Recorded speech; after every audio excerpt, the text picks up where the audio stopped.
It was 1959. In the endless cold of the Ural Mountains, 9 young students set out on a journey that would never see them return home. This event later became known as the Dyatlov Pass Incident. Even today, more than 60 years later, no one knows exactly what happened that night. Yet whatever occurred remains one of the greatest unsolved mysteries of the 20th century. On January 29, 1959, the group of students from the Ural Polytechnic Institute set off on their journey. Their leader, Igor Dyatlov, was a 23-year-old talented engineering student.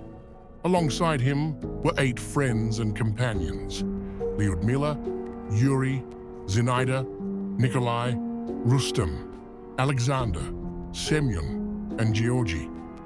They all had previous experience hiking in the mountains. Their goal, to reach Mount Otorten, one of the highest peaks in the Urals. They laughed, sang songs, and took photographs. Little did they know that these photos would become the last memories of their lives. By February 1st, the group reached the slopes of Mount Kolatsiakl, a name in the local language meaning Mountain of the Dead. The weather grew colder, the wind stronger. They decided to pitch their tent on the slope, in the heart of heavy snow and fierce wind. That night, they went to sleep in their tent. But within a few hours, something happened. Something that to this day, no one truly understands. Suddenly, the entire group tore open the tent from the inside and ran out. They had no warm clothing, only partial layers of clothing. The temperature was minus 25 degrees Celsius, minus 13 degrees Fahrenheit. Footprints in the snow show that they moved calmly into the forest. But why?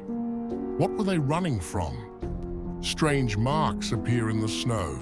It is as if something frightened them. Yet around, no trace of an animal or another human being. Weeks later, a rescue team set out to find them.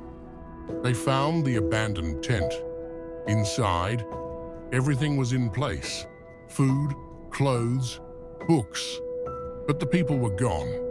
A few hundred meters away, the first 2 bodies were discovered near trees. They were barefoot, only partially dressed, lying in the snow.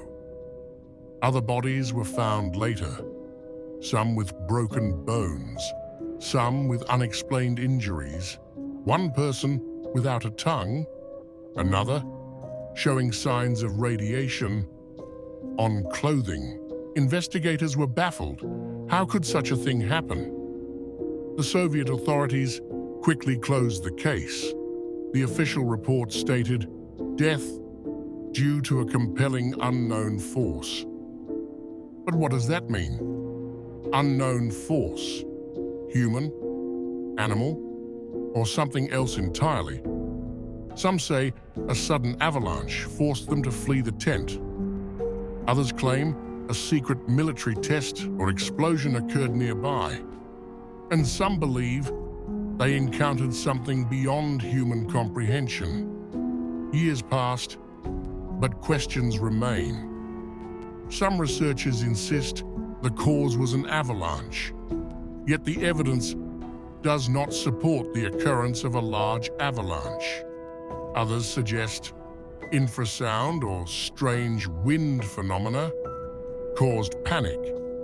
Perhaps they were frightened in the dark and ran blindly. Yet even if that were true, why did some bodies show internal injuries, as if they had been crushed by immense force? The Dyatlov Pass incident continues to puzzle historians, scientists, and adventurers alike. Photographs, footprints, and torn clothing remain silent witnesses of a night full of fear and mystery. The truth The real story of what happened on that icy night may never be known, and perhaps that is why the tale of Dyatlov Pass continues to captivate the world even today.